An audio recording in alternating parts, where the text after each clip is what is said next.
اللہ تعالیٰ نے ان چیزوں کو انسان کی نگاہ سے پوشیدہ رکھا ہے، لیکن ان کے وجود کے بے شمار دلائل مہیا فرما دیے ہیں کہ جب کوئی شخص ذرا انصاف سے غور کرے گا تو ان باتوں پر ایمان لے آئے گا اور امتحان میں کامیاب ہوگا۔ مثلاً جب اس چیز کا مطلب یہ چیز ثابت ہو چکی ہے کہ ہر چیز اللہ نے بنائی ہے، اور اللہ کی صفات میں سے ایک صفت ہے الخالق، تخلیق کرنے والا، اور اللہ تعالیٰ کی طرح اس کی صفات بھی لامحدود ہیں، ان کی کوئی حد نہیں ہے۔ لہٰذا جب اللہ کی صفات لامحدود ہیں تو اس کی جو الخالق کی صفت ہے وہ بھی لامحدود ہے، جس کا مطلب ہے وہ ہمیشہ سے چیزیں بناتا رہے گا، ہمیشہ سے تخلیق کرتا رہے گا۔ جب اس دنیا کا وجود نہیں رہے گا تو پھر تخلیق کہاں پہ چلے گی؟ پھر تخلیق جنت اور جہنم میں چلے گی، آخرت میں چلے گی، آخری جو زندگی ہے اس میں چلے گی۔ اور اگر اللہ تعالیٰ دنیا کے اندر آگ بنا سکتا ہے تو اللہ اس سے بھی زیادہ گرم آگ بھی بنا سکتا ہے، دوزخ والی۔ اور اگر اللہ تعالیٰ دنیا میں پھل بنا سکتا ہے، درخت بنا سکتا ہے، تو اللہ تعالیٰ اس سے بھی زیادہ اچھے پھل اور درخت جنت میں بنا سکتا ہے۔ اور اللہ تعالیٰ کے بنانے کی صفت رکنی نہیں، اور لہٰذا اگر اللہ یہ دنیا بنا سکتا ہے تو اللہ تعالیٰ اس سے زیادہ بہتر دنیا بھی بنا سکتا ہے، وہ جنت کی دنیا ہے، اور اس سے زیادہ بھیانک دنیا بھی بنا سکتا ہے، وہ جہنم کی دنیا ہے۔ تو یہ دنیا بذات خود ایک دلیل ہے آخرت کی، اور دنیا کے اندر اگر ایک انسان ہزاروں قتل کرے اس کو ایک ہی دفعہ سزا ملے گی، اور کئی دفعہ ایسا بھی ہوتا ہے کہ مجرم سزا سے بچ جاتا ہے، قانون کو دھوکہ دے دیتا ہے، اس کے پاس ایویڈنس نہیں ہوتا، یا جج کو رشوت دے دیتا ہے، یا اس ملک سے بھاگ جاتا ہے، تو سزا سے اس دنیا میں بچنا ممکن ہے، چور دروازے ہوتے ہیں۔ تو اب اس کا کیا حل ہے؟ اس کا حل قیامت کا دن ہے، ٹھیک ہے؟ تو قیامت کا دن جس میں تمام لوگوں کا حساب کتاب ہوگا، کوئی اللہ کی نظر سے بھاگ نہیں سکے گا، ہر ایک کو سزا ملے گی اس کے کیے کی۔ یہ بات بھی سمجھ میں آنے والی ہے دنیا کے نظام کو دیکھتے ہوئے، کیونکہ دنیا میں ہر انسان کو ہر چیز میں مکمل انصاف نہیں ملتا، کبھی انصاف ملتا ہے، کبھی نہیں ملتا۔ اور اگر کسی کو سزا ملے بھی تو اس کی جرم کے مطابق اس کو سزا نہیں ملتی۔ مثلا ایک جو قاتل ہے، 100 بندوں کا قتل کرنے والا، یا ہزاروں کا قتل کرنے، یا لاکھوں کروڑوں کا، اس کو ایک ہی دفعہ پھانسی دی جا سکتی ہے نا، کروڑ دفعہ تو نہیں دی جا سکتی۔ لیکن جہنم میں وہ کروڑ دفعہ زندہ کیا جائے گا اور کروڑ دفعہ مرے گا، اور اگر وہ کافر ہوا تو اس سے بھی زیادہ ہمیشہ کے لیے وہ سزا لیتا رہے گا۔ لہذا دنیا کی جتنی بھی چیزیں ہیں یہ اشارہ کرتی ہیں آخرت کی طرف، غیب کی چیزوں کی طرف۔ قرآن کریم نے بھی وہ دلائل بیان فرمائے ہیں جو انشاءاللہ آگے آتے رہیں گے۔ ضرورت صرف اس بات کی ہے کہ قرآن کریم کو حق طلبی کے جذبے سے غیر جانبدار ہو کر پڑھا جائے، نیوٹرل ہو کر پڑھا جائے، اپنے خیالات، اپنی سوچیں ایک طرف کر کے پھر قرآن کو پڑھا جائے۔ قرآن مجید کو سائنس سے نہ پرکھا جائے، نہ ہی فلسفے سے پرکھا جائے، یہ غلطی ہے، بلکہ غلطان ہے۔ قرآن کریم کی ایک اپنی خاص انٹرپریٹیشن ہے، وہ بھی حدیث کے ذریعے سے اور وحی کے ذریعے سے، یعنی کہ بزرگوں کے تحقیق کے بعد وہ بھی اس کی ایک روایت چلتی چلی آ رہی ہے۔ لہٰذا قرآن مجید کو سائنس کی چیزوں سے پرکھنا، سائنس تو آج کچھ کہتی ہے کل کچھ کہے گی، سائنس جو ہے نا وہ تبدیل ہوتی رہتی ہے، اور اس میں غلطی کا امکان ہوتا ہے، 100% اس کے اندر بات جو ہے وہ فیکٹ نہیں ہوتی ہے۔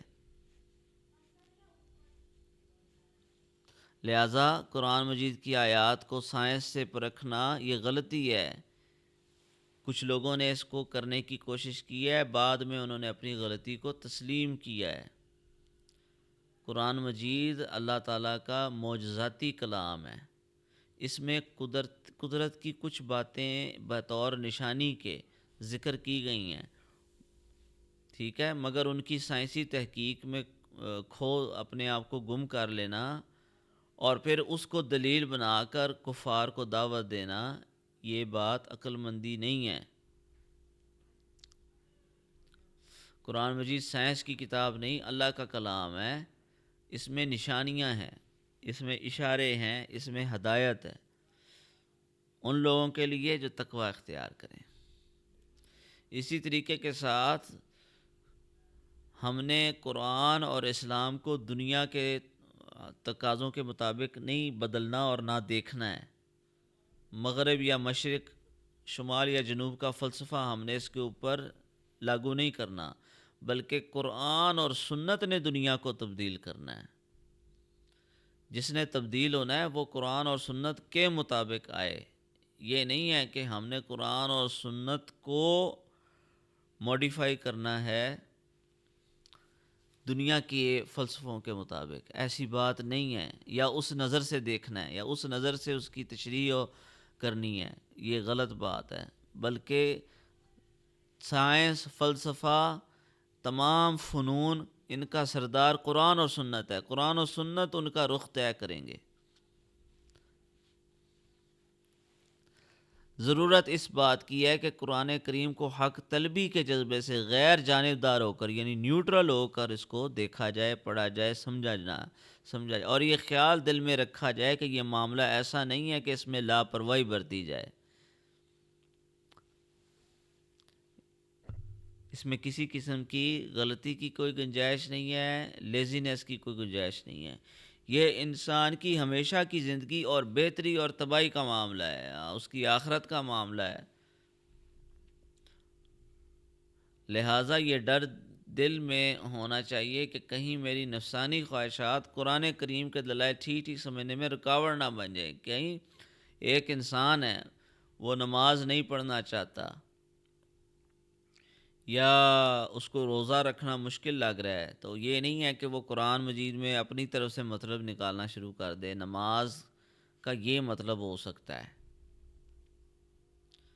نماز کا بعض لوگ ہیں وہ نماز کو لیتے ہیں دعا مانگنا نماز ہے، ٹھیک ہے۔ اب یہ لوگ ہیں جو نماز سے جان چھڑانے کے لیے انہوں نے ایک مطلب نکال لیا کہ ہاتھ اٹھا کے دعا مانگنا بس یہی تو نماز ہے۔ یہ غلط بات ہے۔ نماز وہ ہے جو نبی پاک صلی اللہ علیہ وسلم نے پڑھ کے ادا کر کے بتائی، صحابہ نے ان سے سیکھی اور صحابہ نے اپنے شاگردوں سے سیکھی، اپنے شاگردوں کو سکھائی، اور پھر ان کے شاگردوں کا سلسلہ چلتے چلتے آج ہمارے تک، ہمارے بزرگوں اور علماء تک وہ سلسلہ پہنچا ہے، اور انہوں نے پھر ہمیں سکھائی۔ یہ استاد اور شاگرد کا سلسلہ ہے جو کہ انشاءاللہ قیامت تک جاری رہنا ہے۔ دین اسی طرح پھیلتا ہے۔ دین یونیورسٹیوں سے نہیں پھیلتا، دین اساتذہ کرام سے پھیلتا ہے، جن کا واسطہ پیچھے نبی پاک تک جاتا ہے، ان ہستیوں سے دین پھیلتا ہے۔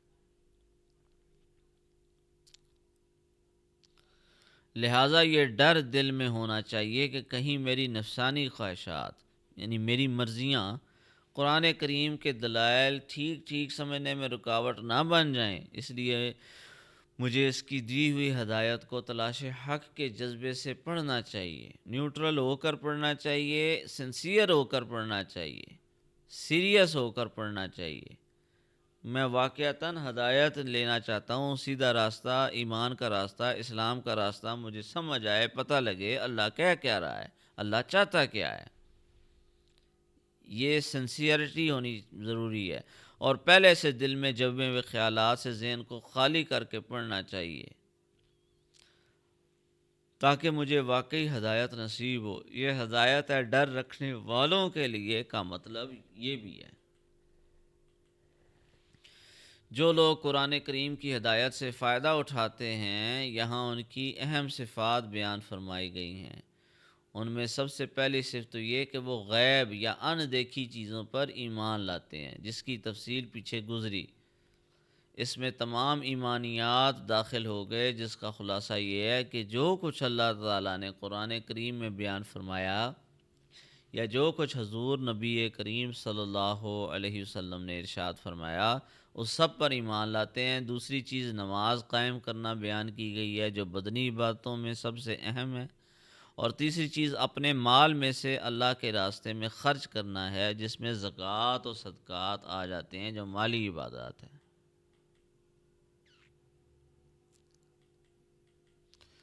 سورۃ البقرہ ہم نے اس کی کچھ آیات پڑھی تھی۔ الف لام میم، ان الفاظ کا، ان حروف کا مطلب صرف اللہ جانتا ہے۔ یہ کتاب ایسی ہے کہ اس میں کوئی شک نہیں ہے، یہ ہدایت ہے ان ڈر رکھنے والوں کے لیے۔ ہاں، یہ ہدایت کی کتاب ہے، اس میں کسی قسم کا کوئی شک نہیں ہے، یہ اللہ کا کلام ہے، اس میں کوئی جھوٹ نہیں ہے، ساری باتیں اس میں سچی ہیں۔ آگے یہ ہدایت ہے ڈر رکھنے والوں کے لیے، یعنی اس میں سیدھے راستہ دکھایا گیا ہے، بتایا گیا ہے اسلام کا راستہ ڈر رکھنے والوں کے لیے، جو بے دیکھی چیزوں پر ایمان لاتے ہیں۔ بے دیکھی چیزیں جنت، جہنم، فرشتے، جنات، یہ چیزیں نظر نہیں آتی مگر ہمارا ایمان ہے، کیونکہ ہمیں نبی پاک صلی اللہ علیہ وسلم کے ذریعے پتہ لگا، اور آپ صلی اللہ علیہ وسلم سب سے زیادہ سچے انسان تھے، آپ کی بات میں کوئی شک نہیں ہے۔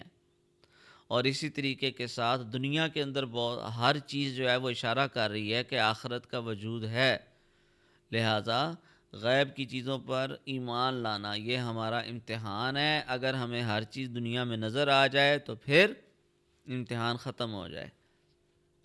اور نماز قائم کرتے ہیں، یعنی نماز کو نہ صرف پڑھتے ہیں بلکہ قائم کرتے ہیں، نماز کو اس کے ٹائم پہ پڑھتے ہیں، مطلب سمجھ کے پڑھتے ہیں، تجوید کے ساتھ پڑھتے ہیں، لباس پاک ہوتا ہے، جسم پاک ہوتا ہے، قبلہ رخ ہو کر پڑھتے ہیں، نیت کر کے پڑھتے ہیں، وضو کر کے پڑھتے ہیں، وضو ٹھیک سے کرتے ہیں، اور دھیان جما کر پڑھتے ہیں، فوکس کر کے پڑھتے ہیں، اپنے آپ کو ہر چیز سے فارغ کر کے پڑھتے ہیں۔ قائم نماز کا قائم کرنا جماعت کے ساتھ، مرد مسجد میں جا کے جماعت کے ساتھ نماز کو قائم کرتے ہیں، اس میں جو الفاظ پڑھ رہے ہیں اس کا تلفظ ان کا ٹھیک ہے، اس کے مطلب اور معنی ان کو آتے ہیں، پھر جو کچھ انہوں نے پڑھا ہے نماز میں اس کا مطلب سمجھنے کے بعد اس پہ عمل بھی کرتے ہیں۔ جن چیزوں سے قرآن میں منع فرمایا گیا، کیونکہ نماز میں قرآن بھی تو پڑھا جاتا ہے، ان چیزوں سے منع ہو جاتے ہیں، جن چیزوں کا کرنے کا حکم ہے ان چیزوں کو کرنا شروع کر دیتے ہیں۔ یہ ہے نماز کو قائم کرنا۔ درود پاک پڑھتے ہیں تو ساتھ سیرت بھی پڑھتے ہیں، جس نبی پہ درود بھیج رہے ہو اس نبی پہ درود بھیجنے کی وجہ بھی تو معلوم ہو نا۔ تو اس سیرت میں جب وہ پڑھتے ہیں کہ ہمارے نبی پاک صلی اللہ علیہ وسلم نے اپنے عزیز و اقارب، اپنے رشتہ دار، اپنے قیمتی ساتھی جن کی انہوں نے ٹریننگ کی تھی ان کو کھو دیا، ان کو قربانی دینی پڑی، جنگ میں وہ مارے گئے اسلام کی خاطر۔ اسلام ہمارے تک جو پہنچا ہے بڑی تکلیفوں کے ساتھ پہنچا ہے۔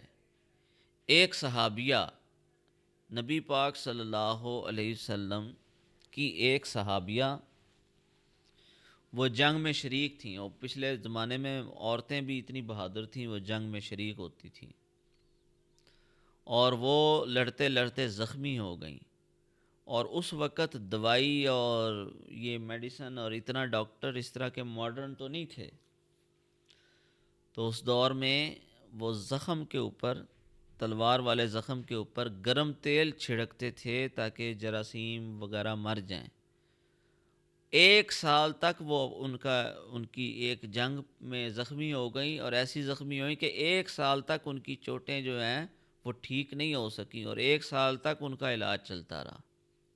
گرم تیل زخموں پہ چھڑک کے، زخموں پہ اوپر گرم تیل لگا کر وہ ایک سال پورا علاج ان کا ہوتا رہا ہے، اس کے بعد ان کے وہ زخم بھرے ہیں۔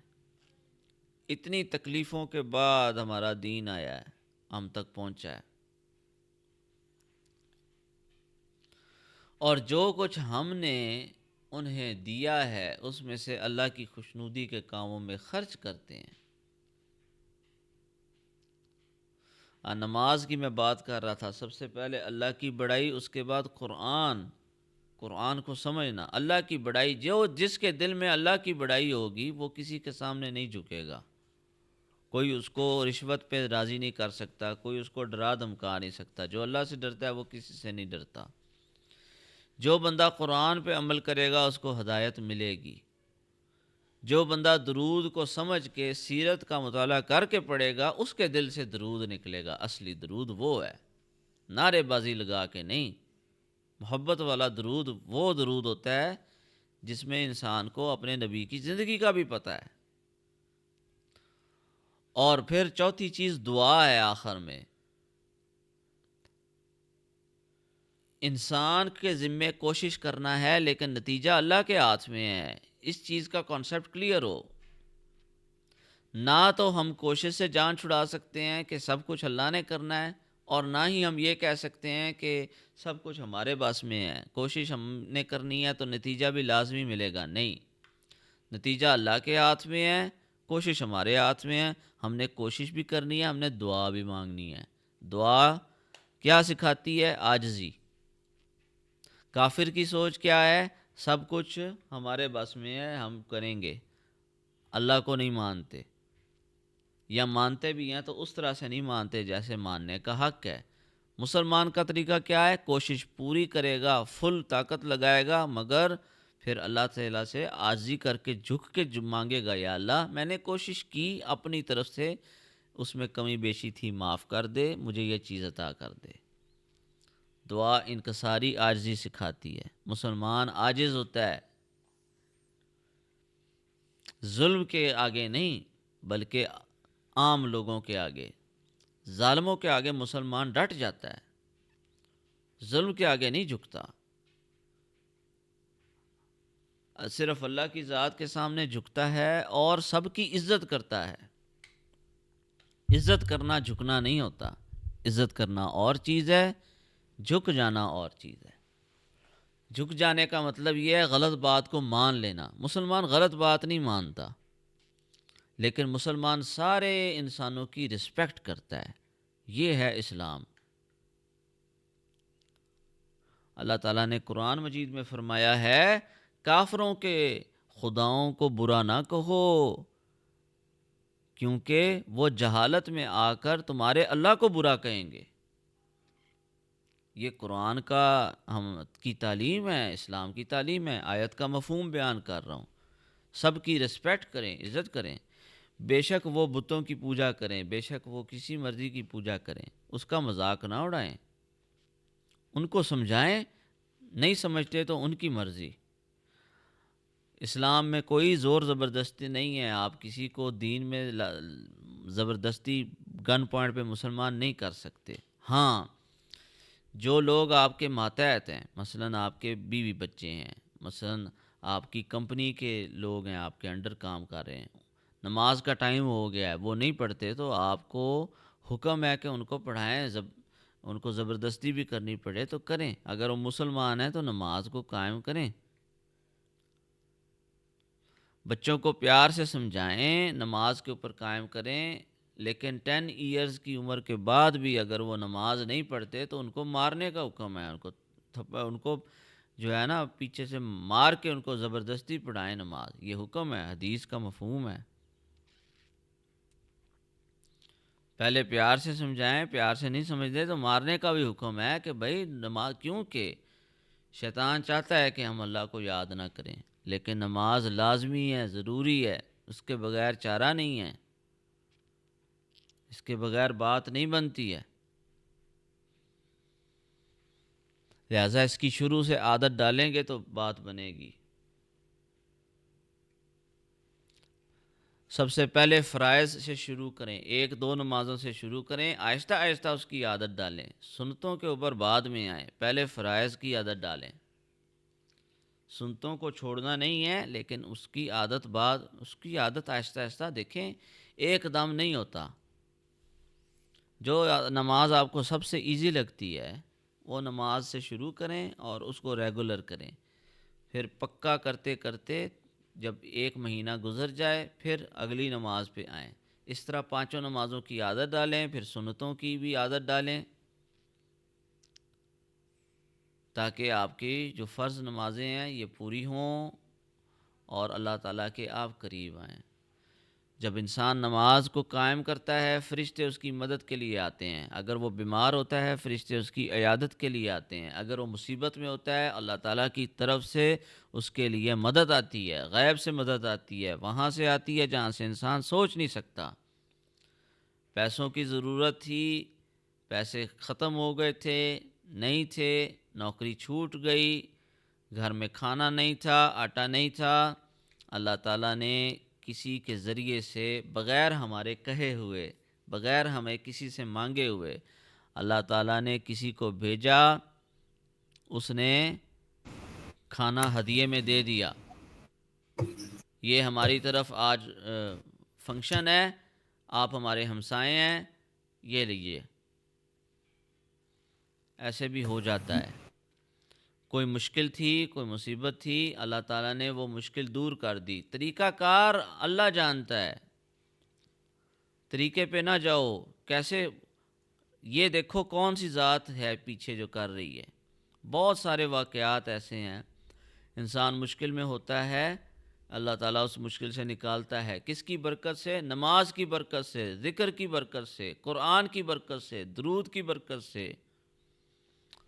جو انسان دین پہ عمل کرتا ہے وہ مصیبت کے وقت گھبراتا نہیں ہے، صبر سے کام لیتا ہے، اس کے اندر حوصلہ ہوتا ہے، اس کے اندر ایمان ہوتا ہے، اللہ پہ یقین ہوتا ہے۔ یہ چیزیں ہمیں اسلام سکھاتا ہے۔ فلسطین کے اندر مسلمانوں پہ ظلم ہو رہا ہے، لیکن وہ مایوس نہیں ہیں، ان کے حوصلے بلند ہیں، فلسطینیوں کے حوصلے بلند ہیں، فلسطینیوں کے حوصلے بلند ہیں۔ بے شک باقی مسلمان حکمرانوں نے ان کو چھوڑ دیا، لیکن ان کو اللہ پہ یقین ہے، ان کو احادیث پہ یقین ہے، ان کو اس بات پہ یقین ہے حضرت عیسیٰ علیہ السلام نے آنا ہے اور ان کی جان چھڑانی ہے دجال سے اور یہودیوں سے۔ ان کو ان باتوں پہ یقین ہے، ان کو اللہ پہ یقین ہے، ان کو جنت پہ یقین ہے۔ لہٰذا جب ان کا کوئی عزیز شہید ہوتا ہے تو وہ اس کو اپنا غم نہیں سمجھتے، بلکہ وہ خوشی مناتے ہیں، وہ خوشی مناتے ہیں، یہ بندہ جنت میں جا رہا ہے، ہماری بخشش کا بھی ذریعہ بنے گا، ہمارے لیے بھی سفارش کرے گا، ہمارا رشتہ دار، ہمارا بھائی، ہمارا بیٹا، ہمارا خاوند جو شہید ہوا ہے، کیونکہ ان کا ایمان بلند ہے۔ مسلمان مصیبت میں گھبرایا نہیں کرتا، مسلمان صبر سے کام لیتا ہے، اور جب مسلمان کو اللہ تعالیٰ ترقی دے تو وہ اتراتا نہیں ہے، غرور نہیں کرتا، شکر ادا کرتا ہے۔ السلام علیکم ورحمۃ اللہ۔